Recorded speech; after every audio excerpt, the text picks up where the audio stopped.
Hello, everyone. Welcome to the Arbitration Channel. Today, we have here Jonathan Hamilton. Jonathan Hamilton, a couple of weeks ago, became a global co-chair for international arbitration at Paul Hastings in Washington, D.C. And we are here, first of all, to congratulate Jonathan Hamilton, a big friend of Arbitration Channel, and to make the big question, the curiosity of all the arbitration community. Why, Jonathan? Hello, how are you? Thank you very much for the invitation to speak with Arbitration Channel. Why make a change? The world has changed. And that means arbitration and law firms have to keep changing as well. The contemporary field of international arbitration really grew out of the era of globalization, even hyper-globalisation, where there was a very broad consensus around the world about promoting globalization. And that really drove the growth of the field. Today, in the post-pandemic world, we are in a different period of time. Geopolitics is back. Globalization is mutating. And that means that the future of international arbitration is going to be a little bit different than the past. It has new challenges, both in terms of how the field works and in how decisions will be made in the field. And that carries over to law practice as well. So I got to this year, and after a great long run with great people at White & Case, I took a look at the world around me, and I said I can either ride on inertia or I can saddle up. And a few weeks later, here I am sitting on the top floor of Paul Hastings in Washington, D.C. Yeah, that's great. Congratulations. And your new role is global co-chair of international arbitration.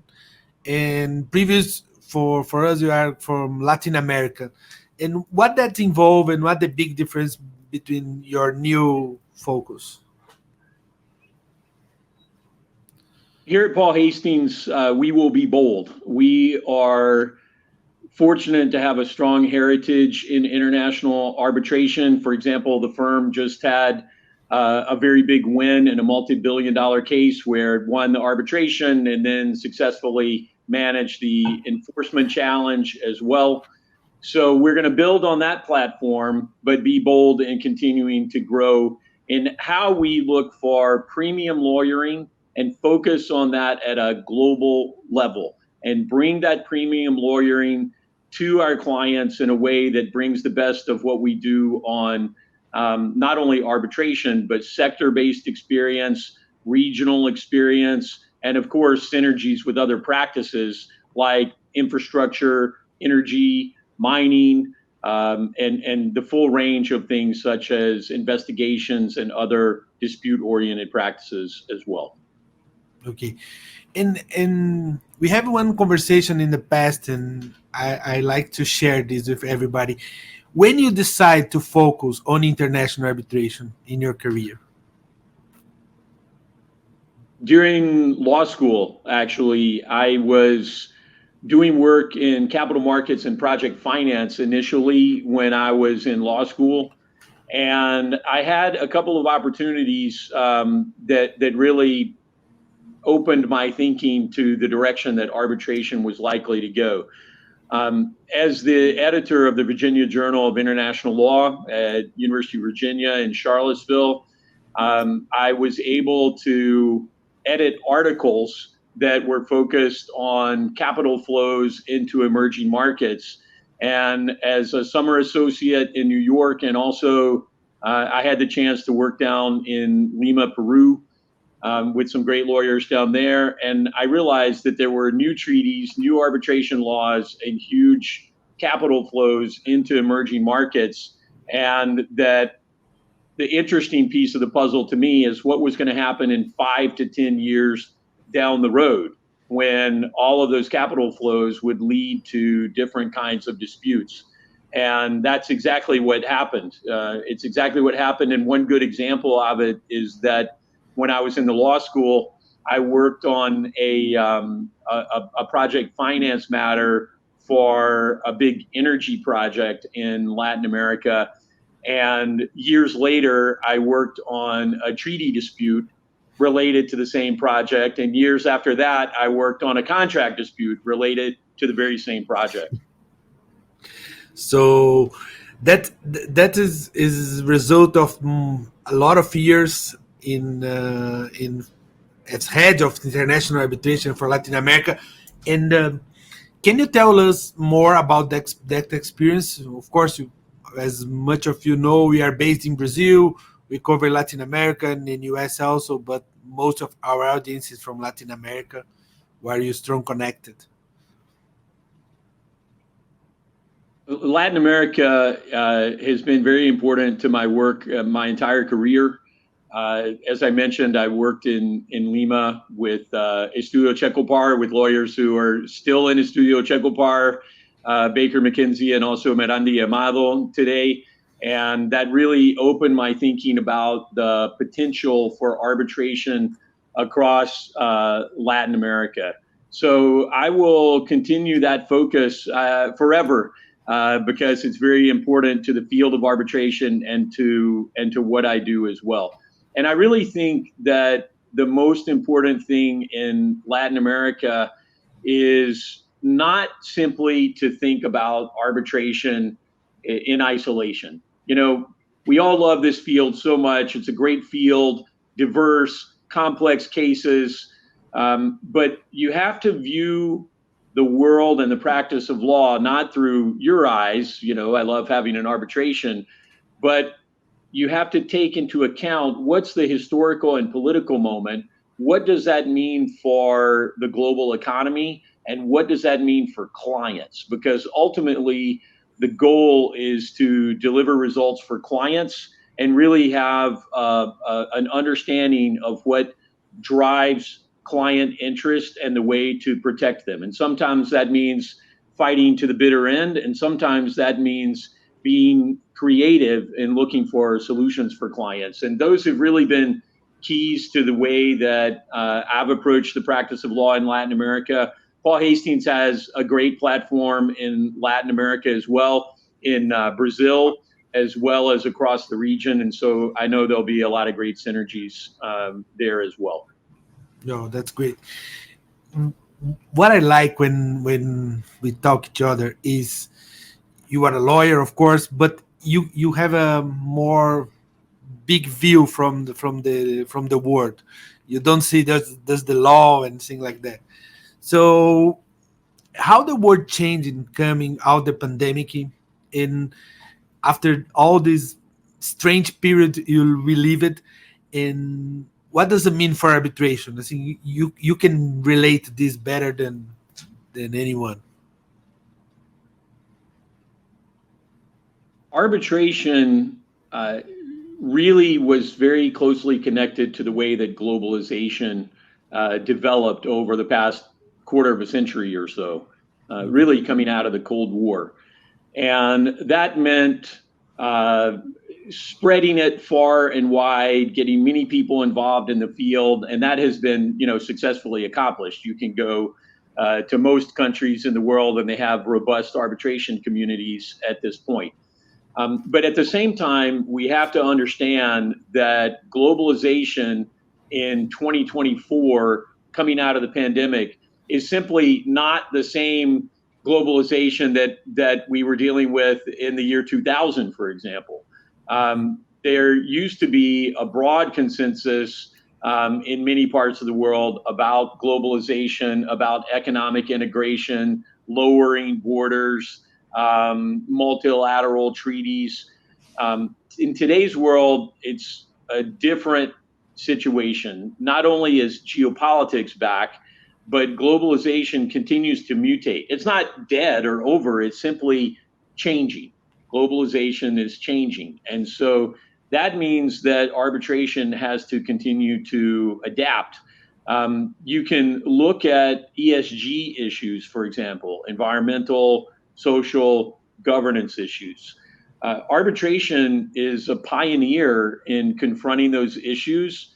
And today, those issues are gaining greater and greater importance in the global debate. Whatever your view of those issues and what they mean for the investment climate are, they are having significant impact onto decision making in the field of arbitration. So I use that as one example of the ways that this field continues to change. And so as lawyers, we have to understand that we don't live in a private planet called arbitration that's full of conferences and interesting cases.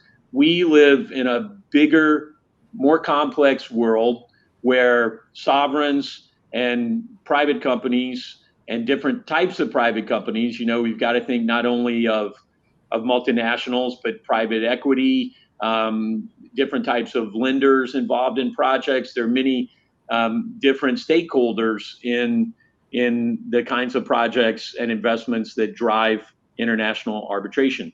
So the bottom line is that the world is a complicated place today. Arbitration must adapt, and strategy will be paramount for driving the future of this field. And what does this mean for the business of law specifically? Coming out of the pandemic, we're continuing to see significant differentiators within the universe of big law firms. And in particular, premium law firms are very focused, and this is the mission at Paul Hastings certainly, to focus on premium quality of lawyering for really complex problems, working together with premium clients. And of course, aiming for premium results in what we do. And so it's important that law firms not only look at the scale and size of arbitration, but look at the quality of the way that services are delivered, the consistency of the delivery of services. And for a law firm with a global footprint like Paul Hastings, that really is the mission, is continuous delivery of premium quality arbitration services. Okay, and talking more about your background in history and media, law, of course, how that multiple knowledge shaped your practice? My background, as you mentioned, has included degrees in history, degrees in communications, as well as, of course, law. And in addition to that, programs at business school at Oxford. All of those things are very important to arbitration practice, both to the business of law and to achieving quality results for clients. Arbitration is a field that is highly diverse people, diverse backgrounds, and also requires diverse skill sets as well. You need people with a lot of different backgrounds, and that means you need to be able to both identify talent, work with talent, guide talent, and different types of witnesses, experts, and fellow lawyers as well to achieve results. And I could give you just maybe one practical example. Prior to law school, I produced documentary films in addition to studying history and studying communications. And when you do that kind of work, you learn to interact with people in different places on their own terrain, try to understand their background, speak to them in their language, and understand their view of the world, and then take those complicated stories and work them together as evidence in the context of arbitration to carry out an effective narrative that is aligned with the mission of the client, but also is sharing a truthful story that helps arbitrators to understand the case that is before them. Yeah, that's great. That's great. And to close our conversation, our videos, our interviews reach many young lawyers. And for this audience, you are certainly source of inspiration.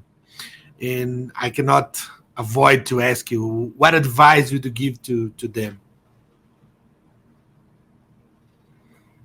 I appreciate that question, and it's a question that I've heard a lot over the years as a professor and the International Arbitration Institute, as well at the University of Miami, where we have a lot of diverse students from around the world.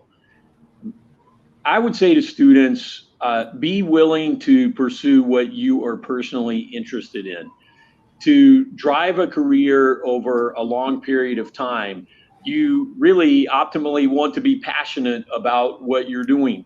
And some people may be more interested in um, analysis of international law. Some people may have technical or engineering backgrounds that they can bring to the field of arbitration.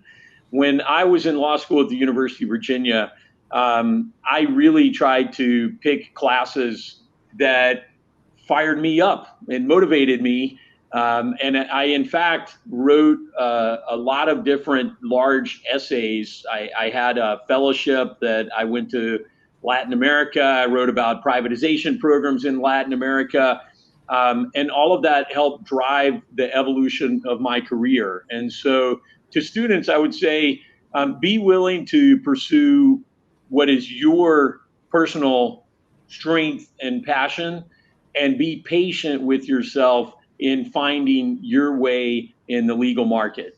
Sometimes it just takes time. And I've had people come back to me and say, even recently, someone came to me and they're in a diplomatic career now, and the things that they worked on in arbitration are relevant to the ability to manage a diplomatic career well. And so there's a lot of different directions in today's multipolar world that you can go, and be willing to be yourself. Yes, that's great. That's a great advice for not even young lawyers, young professionals must listen this advice. Jonathan, thank you very much for your time, and I know it's a challenge to find a slot in your agenda. Thank you for having us, and I'm looking forward to see you in person soon. And I give the floor to say goodbye to our audience. Thanks very much to Arbitration Channel. Look forward to seeing you soon back in Brazil or other places in the world. And thanks very much.